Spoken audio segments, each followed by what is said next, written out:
Hello brothers and sisters, welcome back again sa ating sharing for bread of God. In the name of the Father, and to the Son, and to the Holy Spirit. Amen.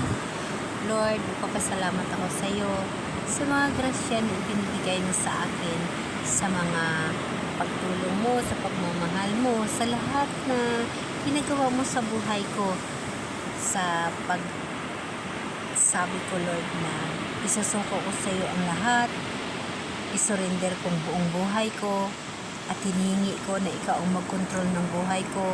Yan lahat ay aking nakamtan. At alam ko na ikaw ang nagakontrol ng buhay ko araw-araw at ikaw ang nagbibigay ng plano sa buhay ko dahil yun ang aking hiningi. Lord, maraming salamat dahil na ang pagmamahal mo sa akin talagang ikinabubuhay ko sa buhay ko.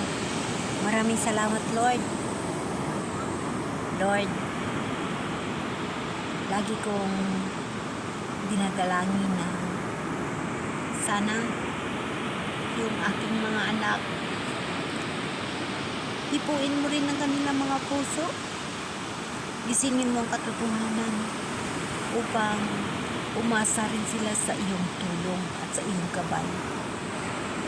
Huwag nilang asahan ang kanilang sariling mga kakayahan. Sana ipuin mo sila, Lord. Lord, mayroong sana, no? Hingiin ko na lang sa iyo, Lord. Hingiin ko na lang sa iyo para sa mga anak ko. Ipuin mo ang mga puso nila na magkaroon sila ng pag-ibig at pagtitiwala ng buong buo sa iyo. Na ikaw ang kanilang priority at ikaw ang kanilang lakas. Amen. Okay, brothers and sisters, today may ibabahagi na naman ako sa inyo. Ito ay isang kwento ng aking buhay. Bata pa ako, kapatid, nangangarap na ako habang ako'y naglalakad sa bayan papunta sa aming pauwi. Nadadaan ako sa tinatawag na mga kampo, katuruhan, dahil probinsyo yon, yung parang probinsya ng bundok. So tuwing pumunta ako sa church,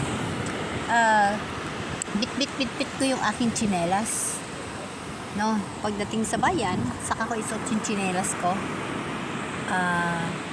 Pagpasok sa church, nasuot ko na yung tsinelas ko. So yan lagi ang aking kaugalian at yan yung aking laging ginagawa sa buhay, So lagi-laging ganun ang buhay na ginagawa ko hanggang sa natutuhan kong lagi kong kinakausap ang mahal na Diyos habang naglalakad, habang kahit saan, naglalaba man, napapahalap man ng kalabaw. Yan lagi yung aking kaugalian. Yan talaga lagi kong ginagawa. Nga talagang kinakausap ko siya, nangarap ako, gusto kong magganito, gusto kong magganon, talagang ini-imagine ko yun, hindi lang imagine, talagang pangarap ng bata. So natupad lahat yun. May kwento ako sa inyo, ito yung pangarap na 6 na taon ka pa lang pero nangangarap ka ng kanito, at just imagine na nangyari, bata pa ako. Yung ating president noon ay si Lulu Makoy. So bilang bata, 1976, na kasanayan natin na tuwing birthday ni Pangulong Marcos ay magtatanim tayo ng ipil-ipil o kahit anong pananim, no?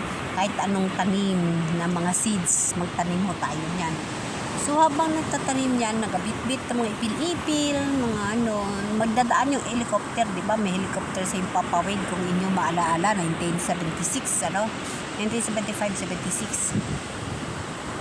So tuwing dumaan ang helicopter, dyan dumaan, kahit na hindi pa siguro sumakay yung presidente natin, sasabihin natin nandyan si President Marcos sa may helicopter, tatangla ako niyan sa langit, sasabihin ko, Lord, siguro ang ganda siguro mong trabaho sa presidente, Lord, pangarap ko, Lord, magtrabaho ako sa presidente kahit na sa kusina lang, Lord, kahit tagalinis lang, Lord, basta ako'y makapasok ako sa mga Marcos, sabi kong ganun. Yun ay pangarap lang yun, mga imahinasyon bilang Grade 1 pa lang ako nun. Prep pa ngayon 1976. Hindi pa ako nung 7 taon nun. Prep pa lang nun. Pero nakapasar ako ng grade 1. In short, pagdating ko nang ako'y lumaki na, natupad yung pangarap ko.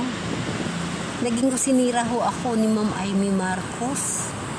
So at least, natupad yung pangarap ko. Naging kusinira ako ng mga Marcos, di ba? So, ganun ho ka powerful yung aking wish. Ganon ho ang pagmamahal ng mahal na Diyos sa akin. Natupad ho yun. Naging ko sinira ako ng mga Marcos ko. That is only imahinasyon. Kag of course, pinapangarap na. Dinalangin ko yan sa mahal na Diyos. Siningian ko yan ng permission sa Kanya. Yun ho yung panalangin ko. Sa batang isip, ibinigay ho. Ibinigay ho yun sa akin. So, di ba? Napakaganda. Just imagine na ang pangarap ko na nga magiging isa sa trabahante ng mga Marcos ay natupad ko, di ba? Napakaganda, di ba? So ganun ho guys. Pag mangarap ka, nakasama mong mahal na Diyos, talagang ibibigay niya. Ganun ho. Kaya tuwang-tuwa ako, natupad ko yung pangarap ko na yun. Tuwang-tuwa ho ako dahil na napakagandang sign na ang mahal na Diyos ay nakikinig sa pangarap ko. Natupad ko yun. At marami pa ho ako mga pinangarap at mga hiningi na dinalangin ko sa mahal na Diyos na talagang natupad. Talagang ibinigay ni Lord. Isa lang ho yan sa mga bahagi ng buhay ko na pinananalangin ko at ibinigay ng mahal na Diyos. Dahil na tuwing kausap ko siya or tuwing nagsasalita ako ay isinasama ko ang mahal na Diyos. Kaya yung pangarap na yan, yung mga ganong bagay ay natupad, no? So, ganun ho guys, ang buhay, pag ang mahal na Diyos ay kasama natin, lagi nating tatandaan na napakasaya ng buhay kasama ang mahal na Diyos. Lagi nating tatandaan na ang Diyos na sa buhay natin ay laging handang tumulong sa atin. Kapatid, si Jesus, ang mahal na Diyos, laging nandyan upang magtulong at magbigay ng gabay sa buhay natin. Amen? Amen. Ang dami guys na dumating dito. Tingnan nyo yan guys. So dito ako guys, nakaupo lang ako dito at nagbabantay ng tinatawag na mga taong dumadaan. Ngunit nagmumuni-muni ako at kasama ko ang mahal nga Diyos sa aking buhay. Kasama ko siya lagi. Lagi ko siyang kasama sa lahat ng oras, sa mga bagay na aking ikinabubuhay. Ayan guys. Okay, maraming salamat sa inyo. Ang ganda ng buhay dito sa probinsya. At pagkasama mo ang mahal na Diyos, hindi ka talaga magsisisi sa mga bagay na dapat mo kailangan. Dapat natin lagi tatandaan na pagkasama natin ang mahal na Diyos, wala hong mangyayari sa buhay natin, kundi puro lamang kaligayahan. Amen? Amen.